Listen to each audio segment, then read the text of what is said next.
ಎಲ್ಲರಿಗೂ ನಮಸ್ಕಾರ. ಐಶ್ವರ್ಯ ಉತ್ತರ ಕರ್ನಾಟಕ ಚಾನಲ್ಗೆ ಎಲ್ರಿಗೂ ಸ್ವಾಗತ. ಇವತ್ತಿನ ರೆಸಿಪಿ ಬಂದು ಆಲೂ ಸಮೋಸ.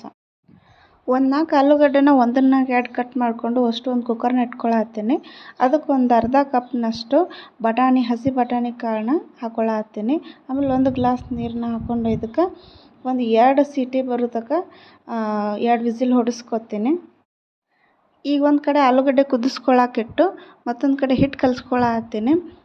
ಈಗ 1 ಕಪ್ನಷ್ಟು ಗೋಧಿ ಹಿಟ್ಟು ತೊಗೊಂಡಿನಿ. ಅದ್ರಾಗ ಒಂದು ಸ್ವಲ್ಪದಷ್ಟು ಒಂದು 1/4 ಕಪ್ಪಿನಷ್ಟು ಚಿರೋಟಿ ರವೆ ತೊಗೊಂಡು ಹಾಕೋಬೋದು, ಇಲ್ಲ ಸ್ಕಿಪ್ ಮಾಡ್ಕೋಬೋದು. ಟೇಸ್ಟಿಗೆ ಎಷ್ಟು ಬೇಕಷ್ಟು ಉಪ್ಪು ಹಾಕ್ಕೊಳತ್ತೀನಿ. ಆಮೇಲೆ ಒಂದು ಸ್ವಲ್ಪ ಅಜ್ವಾನನ್ನು ಹಾಕ್ಕೊಳತ್ತೀನಿ. ಎಲ್ಲ ಸೇರಿಸಿ ಚೆಂದಾಗೆ ಮಿಕ್ಸ್ ಮಾಡಿಕೊಂಡು ಸ್ವಲ್ಪ ನೀರು ಹಾಕ್ಕೊಂಡು, ಚಪಾತಿಗಿಂತ ಸ್ವಲ್ಪ ಗಟ್ಟಿ ಹದ ಇರಬೇಕು, ಆ ಥರ ಸ್ವಲ್ಪ ಬೇಕಾದಷ್ಟು ನೀರು ಹಾಕ್ಕೊಂಡು ಕಲಿಸ್ಕೊಳತ್ತೀನಿ. ಇಲ್ಲಿ ನಾನು ಹಿಟ್ಟು ಕಲಿಸ್ಕೊಳ್ಳೋದಾಗೈತಿ. ಅದನ್ನು ಉಂಡೆ ಥರ ಮಾಡಿ ಒಂದು ಸ್ವಲ್ಪ ಅಡುಗೆ ಎಣ್ಣೆನ ಹಚ್ಬಿಟ್ಟು ಒಂದು ಪಾತ್ರೆ ಒಳಗೆ ಮುಚ್ಚಿಡಕತ್ತೀನಿ. ಈಗ ಇಲ್ಲಿ ಆಲೂಗಡ್ಡೆ ಬೇಯ್ದವು, ಅದನ್ನು ಪೂರ್ತಿ ಸ್ಮ್ಯಾಶ್ ಮಾಡ್ಕೊಂಡೀನಿ. ಒಂದು ಕಡೆ ಕೊತ್ತಂಬರಿ ಬೀಜ ಹುರ್ಕೊಂಡೀನಿ. ಆಮೇಲೆ ಒಂದು ಸ್ವಲ್ಪ ಸೋಪ್ ತೊಗೊಂಡು ಒಂದು ಸ್ವಲ್ಪ ಜೀರಿಗೆ ತೊಗೊಂಡು ಪುಡಿ ಮಾಡ್ಕೊಂಡೀನಿ. ಮತ್ತೊಂದು ಕಡೆ ಹಸಿಮೆಣ್ಸಿನ್ಕಾಯಿ, ಬೆಳ್ಳುಳ್ಳಿ, ಹಸಿ ಶುಂಠಿ ಹಾಕ್ಕೊಂಡು ಮಿಕ್ಸಿ ಮಾಡಿಕೊಂಡು ಅದಕ್ಕೆ ಒಗ್ಗರಣೆಗೆ 2 ಮಿಕ್ಸಿ ಮಾಡ್ಕೊಂಡಿದ್ದು ಹಾಕ್ಕೊಂಡು ಚೆಂದಾಗೆ ಸಣ್ಣ ಉರಿ ಇಟ್ಕೊಂಡು ಫ್ರೈ ಮಾಡ್ಕೊಳತ್ತೀನಿ. ಒಂದು ಸ್ವಲ್ಪ ಉಪ್ಪು ಹಾಕ್ಕೊಳತ್ತೀನಿ. ಹಾಕೋಬೋದಿಲ್ಲ, ಬಿಡ್ಬೋದು. ಈಗ ಸ್ಮ್ಯಾಶ್ ಮಾಡಿದ್ದು ಆಲೂಗಡ್ಡೆ ಬಟಾಣಿ ಕಾಳಂದು ಚೆಂದಾಗೆ ಸಣ್ಣ ಉರಿ ಒಳಗೆ ಮಿಕ್ಸ್ ಮಾಡ್ಕೋಬೇಕು.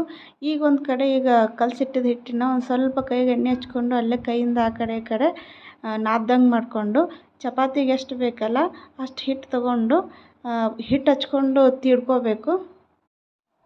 ತೀಡಬೇಕಾದ್ರೆ ಚಪಾತಿ ಅಷ್ಟು ಭಾಳ ತೆಳ್ಳಗಾಗಬಾರ್ದು, ಡಬಲ್ ಪದರ ಮಾಡಬಾರ್ದು, ಸಿಂಗಲ್ ಪದರಲ್ಲೇ ತೀಡ್ಕೋಬೇಕು. ಇಲ್ಲಿ ನಾನು ಚಪಾತಿ ಪೂರ್ತಿ ತೀಡ್ಕೊಂಡಿದ್ದಾಗೈತಿ. ಅದ್ರಾಗ 4 ಭಾಗ ಮಾಡಿಕೊಂಡು ಅದನ್ನು ಒಂದೊಂದು ಭಾಗನೂ ಹೊಳ್ಸಿ ಹಾಕ್ಕೊಳತ್ತೀನಿ. ಹಂಗೆ ಬಿಟ್ಟರೆ ಆಮೇಲೆ ಅದು ಹತ್ಕೊಂಡಂಗೆ ಆಗ್ತೈತೆ, ವಾಪಸ್ ಕಿತ್ತಾಕ ಬರೋಂಗಿಲ್ಲ. ಈಗ ಒಂದು ಸೈಡಿಗೆ ಲೇಯರ್ಗೆ ನಾನು ನೀರು ಹಚ್ಕೊಂಡು ಕೋನ್ ಆಕಾರ ಒಳಗೆ ಮಾಡ್ಕೊಳತ್ತೀನಿ. ಅದ್ರೊಳಗೆ ಅದು ಮಾಡ್ಕೊಂಡಿದ್ದು ಬಟಾಣಿದು ಮಸಾಲ ಹಾಕ್ಕೋಬೇಕಂತ ಹೇಳಿ ಈ ಥರ ಮಾಡ್ಕೊಂಡೀನಿ. ಇಲ್ಲಾಂದ್ರೆ ನೀವು ಇನ್ನೊಂದು ಸರ ಇಲ್ಲಿ ತೋರಿಸೈತಲ್ಲ ಆ ಥರನೂ ಹಿಡ್ಕೊಂಡು ಮಾಡ್ಕೋಬೋದು. ಈಗ ತ್ರಿಕೋನ ಆಕಾರದೊಳಗೆ ಆಗೈತಿ. ಇದಕ್ಕೆ ಮತ್ತೊಂದು ಲೇಯರ್ಗೆ ಸ್ವಲ್ಪ ನೀರು ಹಚ್ಕೊಂಡು ನಾನು ವಾಪಸ್ ಎಣ್ಣೆ ಒಳಗೆ ಹಾಕಿದಾಗ ಬಿಡ್ಲಾರ್ದಂಗೆ ನೀರು ಹಚ್ಕೊಂಡು ಹಾಕ್ಕೊಳತ್ತೀನಿ. ಅಂಟ್ಕೋತಂದ್ರೆ ಎಣ್ಣೆ ಕರಿಯಾಗಿ ಬಿಡೋಂಗಿಲ್ಲ ಅಂಥೇಳಿ. ಇಲ್ಲಿ ಒಂದು ಚಪಾತಿ ಒಳಗೆ 4 ಸಮೋಸ ರೆಡಿ ಆಗ್ಯಾವ. ಈ ಸದ್ ನಾನಿಲ್ಲಿ ಒಂದು ಕಡೆ ಎಣ್ಣೆ ಕಾಯಕ್ಕೆ ಇಟ್ಟಿದ್ದೆ, ಕಾಯ್ದೈತಿ. ಈಗ 4 ಸಮೋಸ ಒಂದೇ ಟೈಮ್ ಒಳಗೆ ನಾನು ಕರಿತೀನಿ.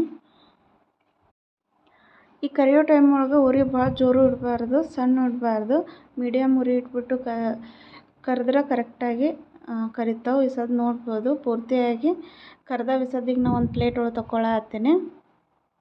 ನಾ ಇಲ್ಲಿ 2 ಚಪಾತಿದು ಒಂದು 8 ಸಮೋಸ ಆಗ್ಯಾವ 2 ಚಪಾತಿ ಒಳಗೆ. ನೋಡ್ಬೋದು ಭಾಳ ಈಸಿಯಾಗಿ ಮಾಡ್ಕೊಬೋದು. ಇವಾಗ ಚಟ್ನಿಗೆ ಪುದೀನ, ಕೊತ್ತಂಬರಿ, ಒಂದು 4 ಮೆಣಸಿನ್ಕಾಯಿ, ಸ್ವಲ್ಪ ಬೆಳ್ಳುಳ್ಳಿ, ಆಮೇಲೆ ಉಪ್ಪು ಹಾಕಿ ಚಟ್ನಿನೂ ರೆಡಿ ಆಗೈತಿ. ಇವಾಗ ನೋಡ್ಬೋದು ಸಮೋಸ ಚಟ್ನಿ ರೆಡಿ ಇದೆ. Thank you.